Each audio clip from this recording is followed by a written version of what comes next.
What is going on, everyone? It is me once again for the Crystal Palace versus Man United review. That was a tough watch. First half was slow. It was lethargic. It was struggling to find a focal point. It got better. It definitely got better in the second half. What I am noticing is without Cunha and Sesko, a lot of focus is on our right-hand side with Ahmad and with Mbeumo. I think Mbeumo's struggling to get in the game. Ahmad, with his twist and turn and close control, does still get a lot of the ball. However, he kind of gets crowded out a little bit. Him and Mbeumo kind of get in each other's way, same runs, same spaces on the pitch, which is obviously not ideal. But we did grind out a win, which is absolutely perfect for us. 2-1 in the end.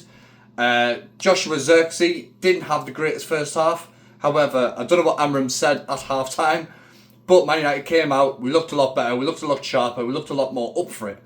I hate that that statement, that sentence to sort of describe what a team does, but they did look a different sort of zest for the football, zest to win second balls, even sort of battling and pressing, that kind of thing.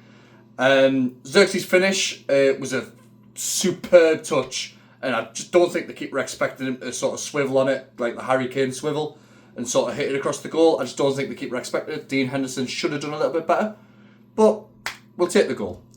Second half, obviously, we came at the game a little bit more.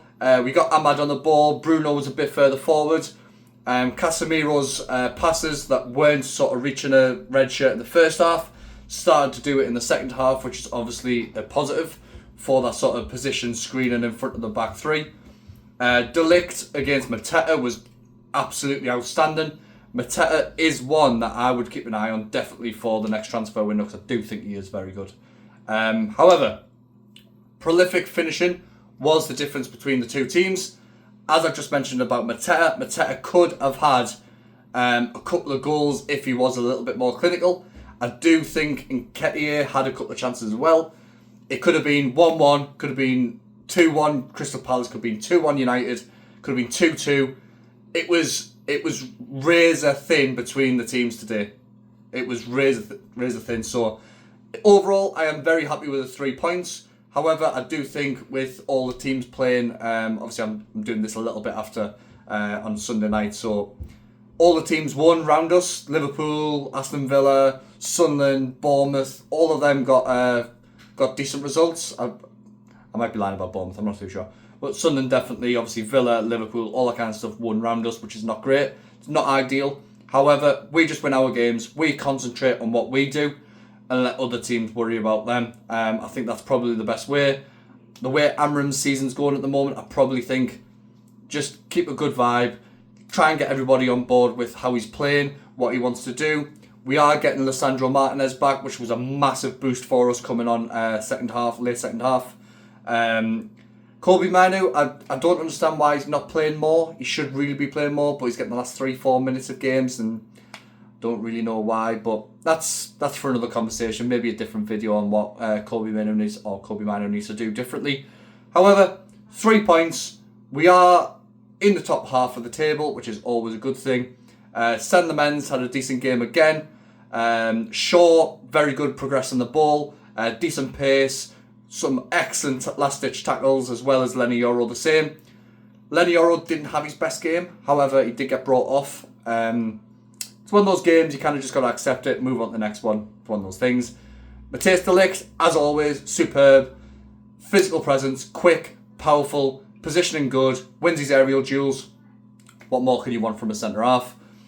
Jumping forward, Casemiro had a very poor first half with his passing and tackling was a bit late and very lucky to stay on the pitch because I think he did have 4 or 5 tackles that were possible yellow cards, but he didn't get booked, so it's fine. Bruno Fernandes, I don't really like him in a deeper role, but that's where he's playing. He does sort of get the ball moving a bit quicker, bits pole skulls, dictating tempo, get the ball out wide, first touch around the corner, that kind of thing.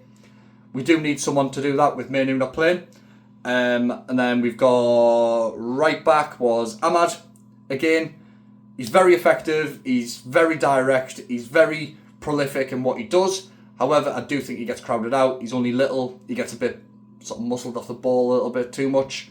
But like I say, he's too small, and we don't have that left-hand side to sort of Cunha, Dorgu, that kind of thing. Dalot playing left back is not ideal. But, like I say, 3 points. Joshua Zirkzee gets on the score sheet. Mason Mount, importantly, gets on the score sheet because I do think he's been one of our best players this season. I'm buzzing. 3 points. Let's go on to next week and see just what we can do.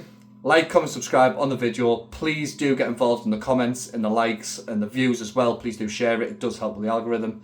I am trying my best to sort of get videos out, different things, football reviews, gaming, Battlefield, FIFA, that kind of thing. If you can help me, very much appreciated.